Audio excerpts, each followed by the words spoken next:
Welcome to Season 3 of the Retail Tea Break podcast.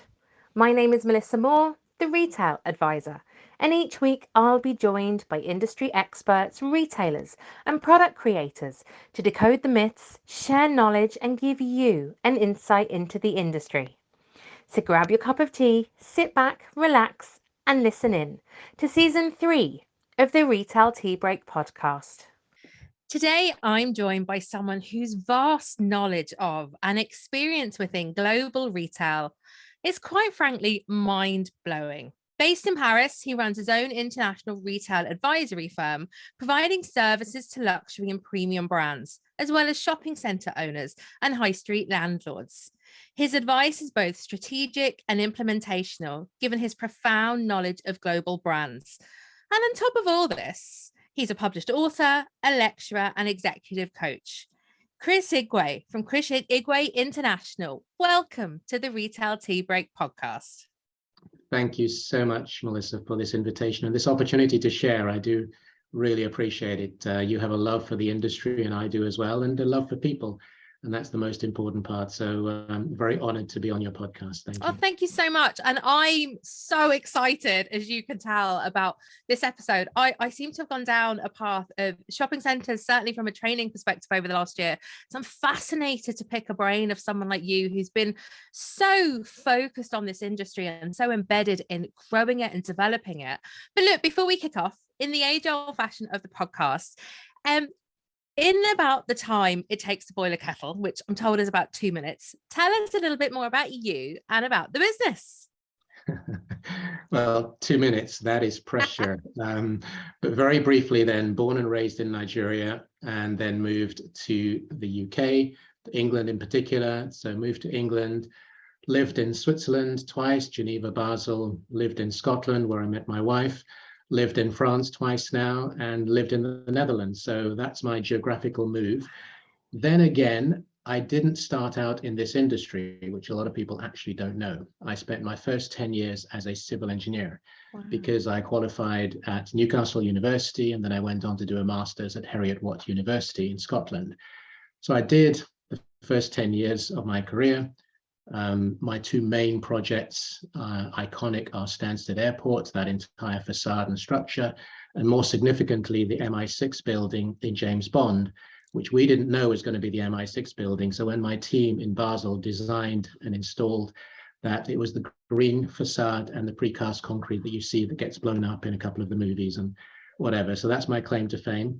And I guess I got to the top of the mountain, to be honest, Melissa, at that point, and I thought, what else can I do next?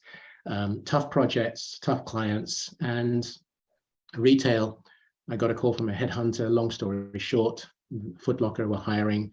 It wasn't about real estate at the time, to be honest. It was about construction and design, which clearly was the link to my background. And then built on that. And in fact, they offered me the position of head of real estate, construction, design, and maintenance. They just threw the whole book at me and said, you deal with it, kind of thing. So 8 countries, 220 stores.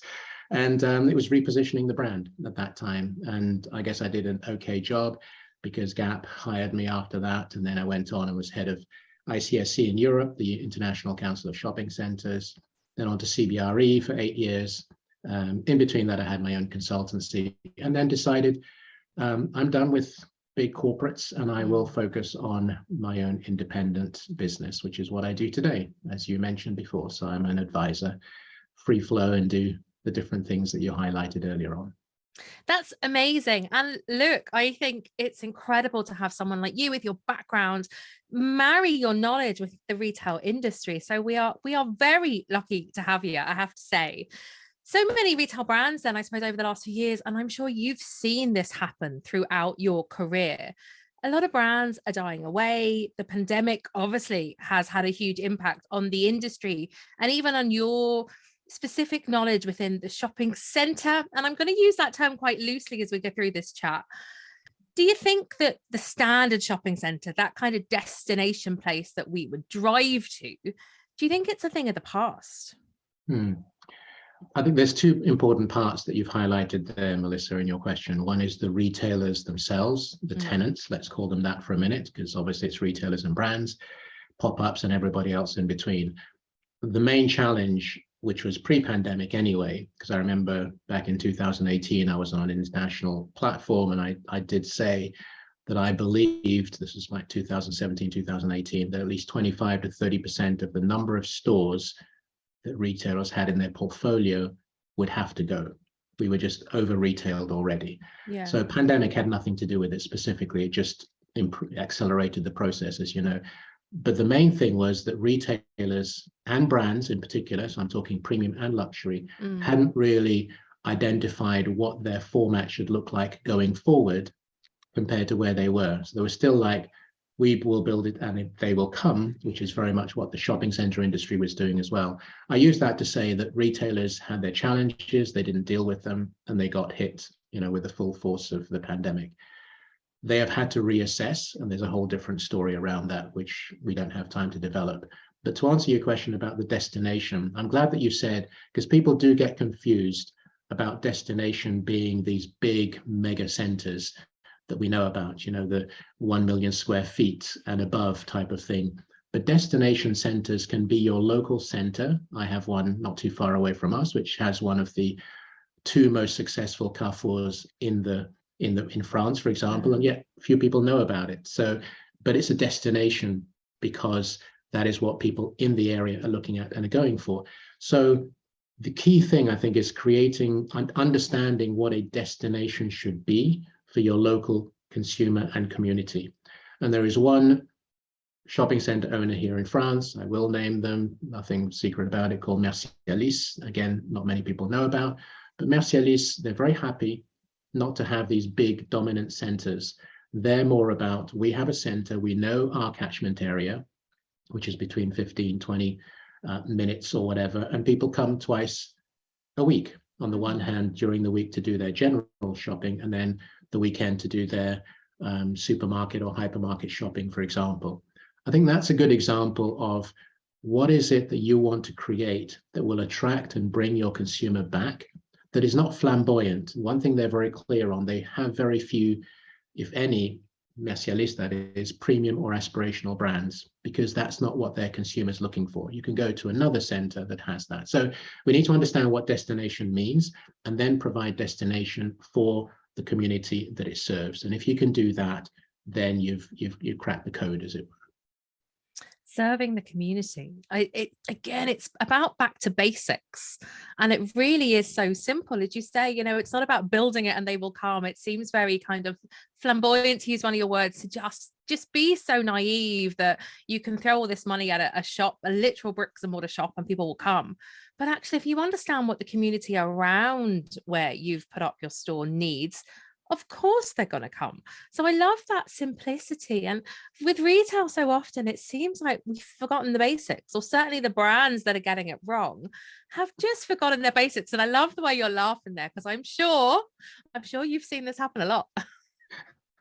I've seen it happen a lot. I mean, from big centers, because as you say, I've advised and I still advise retailers and brands, not so much on the expansion side, although I do have clients that are expanding. But back in the day, some of my clients, well known, the likes of Esprit, the likes of Game, we were looking at 20, 30 stores a year. So we were really pumping it out in different markets. And so I visited centers that are real dogs that, I could never put my clients in there. And then those were absolutely amazing. So I've seen throughout the world, I've been grateful enough to travel a great deal and see, and I'm passionate, as you know, about this. So for example, 30th wedding anniversary, took my wife to Dubai. Great idea. She accepted. We came along. But then, after day one, I was just lost in the Dubai mall, literally lost in. And she said, this is not what I signed up for. She went back to the hotel. She said, that's it. I'm done. I can't do this with you. So that's how intense I am about learning about the industry and knowing. So yeah, there are those who survive. And I don't mean owners and landlords, but I mean retailers and brands, because it's a real partnership. And I think that's what people have forgotten. The pandemic has created much more of an adversarial relationship between tenants and owners. And we've forgotten the fact that we have to build something which is for the community, for you and I, for our families, our children, and everything else.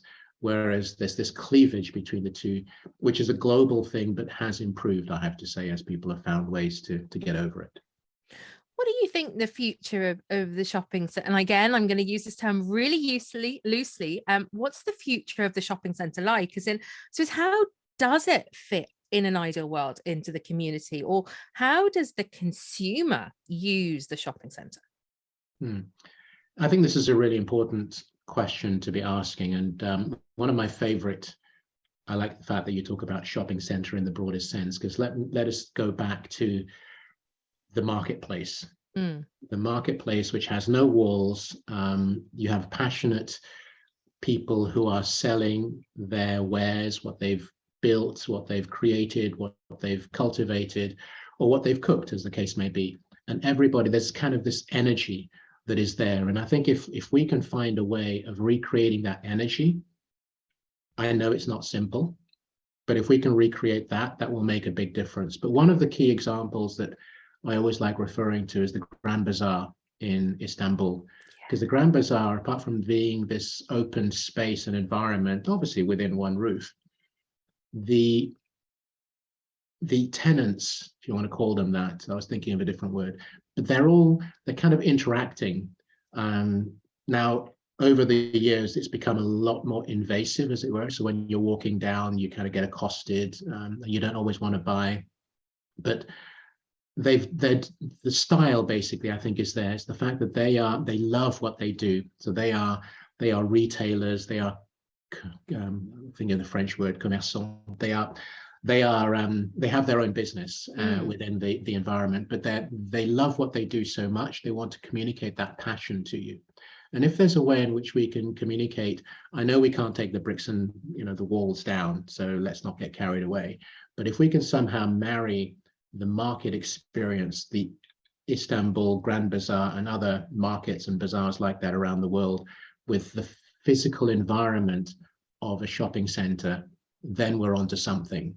I don't know what the solution is that simply, but I would give you one example, which I think goes towards that, which is the likes of what Inter-IKEA, going back to their old name, Inca centers, are doing with the creation of community, this interaction. I haven't seen what they've done in Hammersmith yet, but I've heard about it, which very interesting. Yeah, absolutely. So I think that is a model to be looked at, and I know they're not stopping and saying we've figured it out. They're looking to find ways to improve on that. But what they're doing is putting the community, you and I, at the center, saying, what do we need? What does growing businesses, startups, what do they need, and where are they going? And because they're using that model, whether it's in China or what they're doing in San Francisco or Toronto or wherever, I think that is a way forward, and we all need to start looking at that. So the shopping center itself, as a physical bricks and mortar, it isn't dead, but it too has to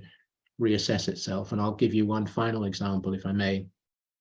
Here in Paris, there is a shopping center in the Paris region, which has not performed as well as it should since it was built about 12, 15 years ago, maybe.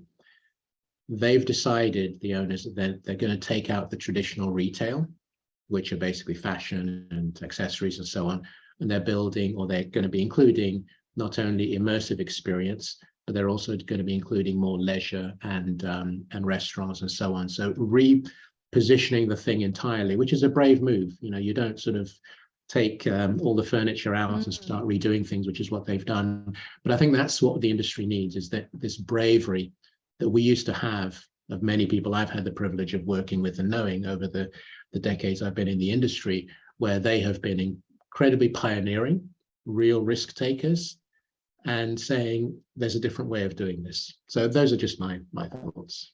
And I absolutely agree with you there. And it's funny, it's that marriage, as you were saying, of the leisure, of the community activities.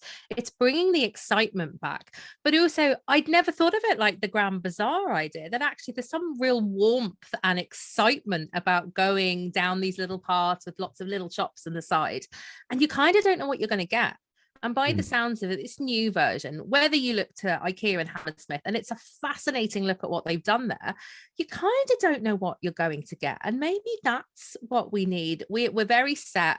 And whether it's here in the UK or Ireland, in kind of shopping centres, and again, I use the inverted commas, they're very boring. at the moment. So this excitement for bringing the community inside them definitely feels like a place I'd want to hang out. And surely if there's more people like me out there, we're going to spend, it's going to work. It's going to be a place where people want to hang out.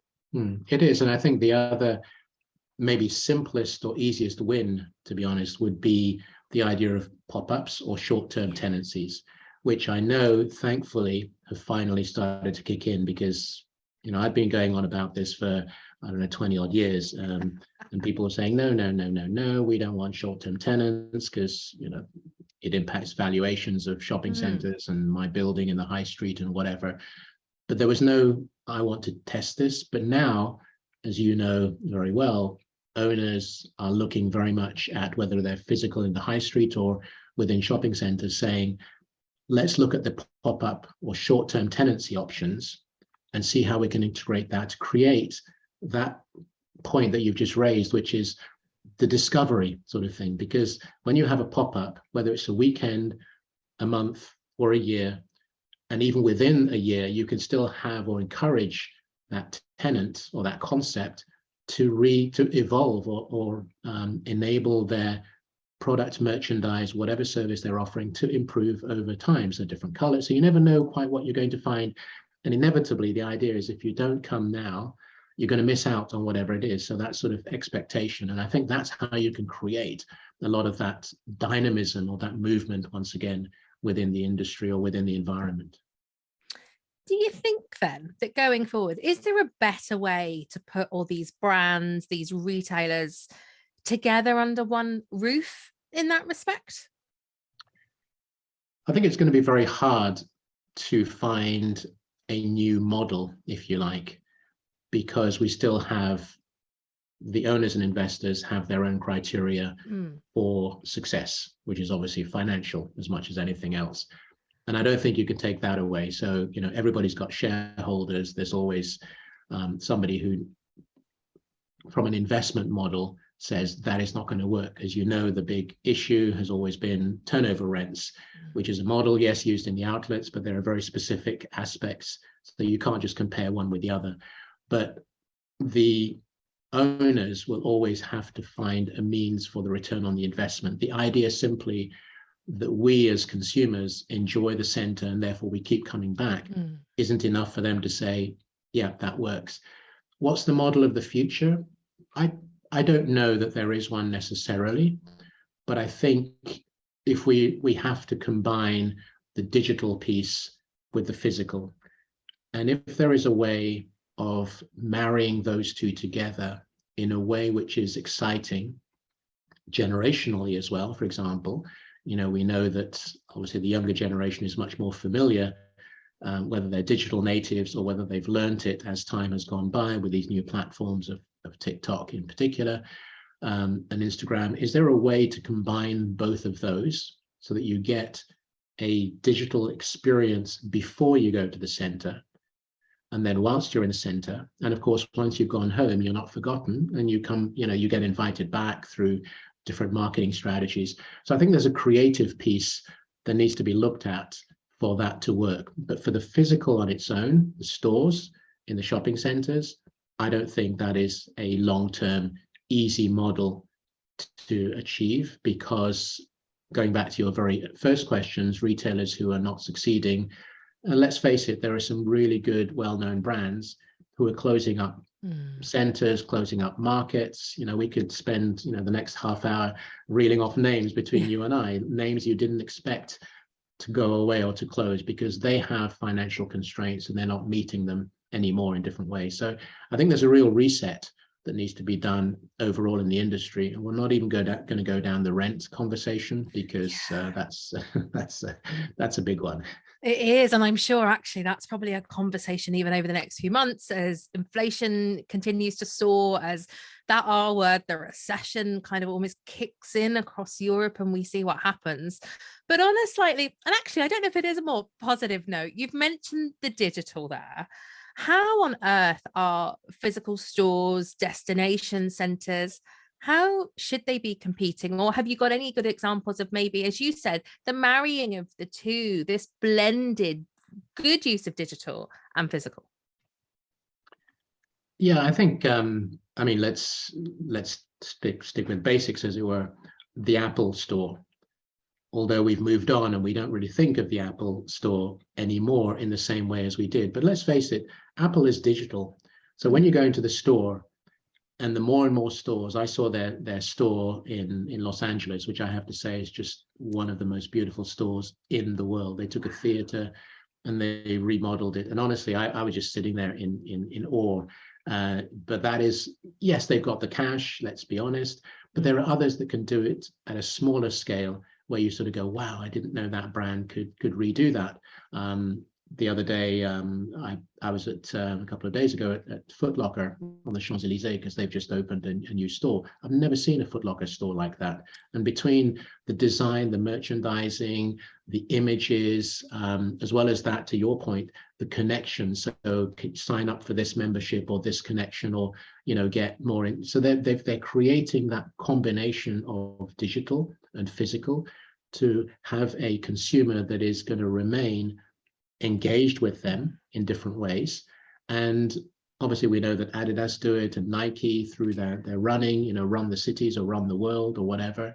So I'm saying that if we let's not reinvent the wheel, let's improve on what we've already created, because the car's been already created, the turn of the century. How can you improve on the vehicle that you're driving? And therefore the digital platforms they can't just be separate from the physical. Whatever happens, which is why I use Apple as a good example, because we've all been there. We're, in many ways, Apple users. I don't use Apple, by the way. I'm Samsung. I know I'm one of the few. So am I. Ray, high five. We're one of the few on the planet, but hey, what can I say? But the stores are amazing. Like they're amazing. And I love the way I'm getting this idea. It's enhancement. We need to stop kind of fighting digital and physical, but actually to enhance it. And as you say, Apple stores are gorgeous. I'm not an Apple user, but I've been in them.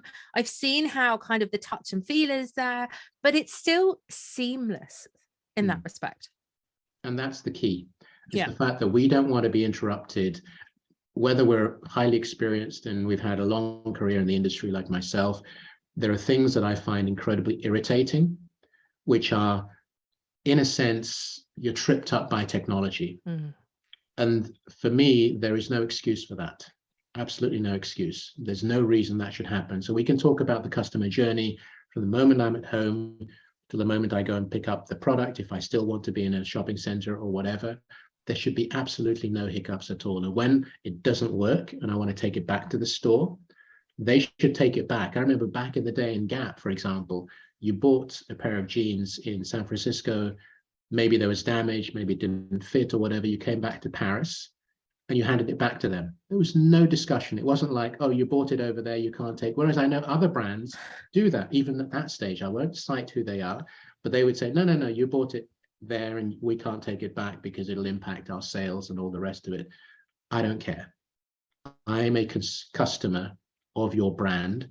I want to be taken care of. And if we can get back, that's why it's the simplest of things. Let's not build mountains. Let's go back to the very simple things that as a human being, I would just like to know, yes, I can take this product back, not because I bought it online and therefore you can't take it back physically. I don't want to know. To your point about seamless at the very beginning, it's one channel. So when people talk about online, offline, this and that, there is one customer and there is one brand in front of me. I want to be treated 100% the same way online as I do physically.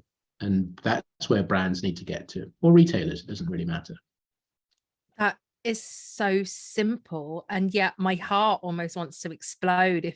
If retailers or brands treated us as consumers and customers like that, they'd have us for life. Like it is so simple the way you kind of talk about it, Chris. If only they listened and they got it and they understood that customer experience is as simple as that. It's just a shame that so many of them go off, as you say, fancy digital, fancy stores that don't work. And again, that's a whole other podcast episode that we could go into. But I love that it's not even an ideal, it's just retail basics that you talk about.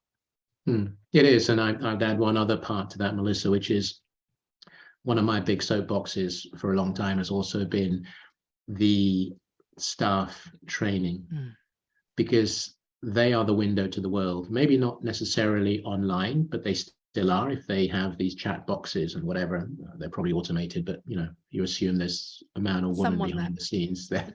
But at least when you go into a store, the way in which you are welcomed and treated, we already have a big enough challenge. Yes, the pandemic has contributed to that right now in the way in which individuals or younger people don't necessarily want to work in stores anymore, long hours and everything else. But if we could get to a point where the training is improved, the connection, how to talk, how to engage, how to listen. The other day I was in a store, a luxury brand, and well known, so I won't cite them, walked into the store. The only point at which the person I was with and myself got a hello was the security staff at the door. The rest of the time, and to make it worse, somebody followed me around the store. So, well, followed us. So it's like, am I going to steal anything? If I want to buy something, I will come and talk to you. Maybe at the beginning, had you said to me, welcome to our store, this is the layout. If you want anything, let me know. If there's one thing I absolutely hate, it is being followed around a store. It's just rude. So training is really important. And I think if we can raise the bar, and I use the luxury deliberately because it doesn't matter whether you're luxury or you're a retailer, your brand or retailer, it's a fundamental concept of how you meet, greet, share, engage, and invite the consumer or customer or visitor to come back. Because I may not shop, but I just want to know, if I'm going to shop again, I will come back there because he or she gave me great advice or were very supportive. So it's not about the sale. Yes, it is, but it's not about the sale ultimately. It's about how you engage with me that leaves the impression that I need to come back. So beautifully put. And I think I would hope that I'm doing my little bit in my way to deliver that sort of training, because again, this is just that extra layer, that it's the basic necessity of a retail store, a retail brand, that they should be delivering that, so you feel cared for, that you feel that you do want to return, and then actually maybe you will grace us with buying something next time. So really beautifully put, Chris. Goodness, we could chat all day, and I have a feeling we may well do. But look, final question. What's coming up for you and the business over the next few months? Any secrets? Gosh, it's business as usual in the sense that I've got retail clients, some who I'm renegotiating their terms for them because I just like doing that. The landlords love me, so we go in and we negotiate and whatever. So that's kind of fun. So helping them where they're expanding as well. So I've got clients who are expanding, clients who are renegotiating, and owners as well with whom I'm working. But it's not so much personal, because I think it's for all of us. Firstly, I'm writing my own. You very kindly mentioned that I'm an author. I'm actually a co-author on a book, which was on visionary and authentic leadership, which is the part that I covered. And I've got a book that I'm writing that will come out at the end of this year, is my objective. So it'll be a solo book, which will be my first. So I'm looking forward to that, going really well. I'm on track. Helping individuals create their own mentoring programs. So brilliant. I'm helping a group in Poland who have created a mentorship, and I'm their international ambassador. I'm grateful for that. So helping on the mentoring side, doing coaching and supporting in that area, and essentially supporting anybody within reason, obviously, because there's only so much I've got in terms of bandwidth. But and also boosting my YouTube channel on leadership training programs that I've got, because I'm going to do a masterclass in a couple of months' time on amazing. So kind of busy, kind of busy. I love this, and so generous as well with your knowledge and your experience and your time. So I'll certainly keep an eye out for all these things and help boost those, and we'll definitely pop a link up to your YouTube channel as well. But the masterclass sounds incredible, so I'll definitely be keeping an eye out for that one. Chris, you've been so generous with your time. This has been an incredible conversation, and I think one that's going to spark a lot of interest and also thought from a lot of listeners and watchers about maybe where they can do better, what they can think about, especially putting this customer first in everything that they're doing, but also as consumers to maybe look at where we're shopping or why we're shopping a little bit differently and maybe how that might change in the future. So if you have enjoyed today's podcast, please like, share and subscribe to the Retail Tea Break podcast. I'm going to pop all Chris's details up in the show notes, but Chris, thank you so much for joining me today.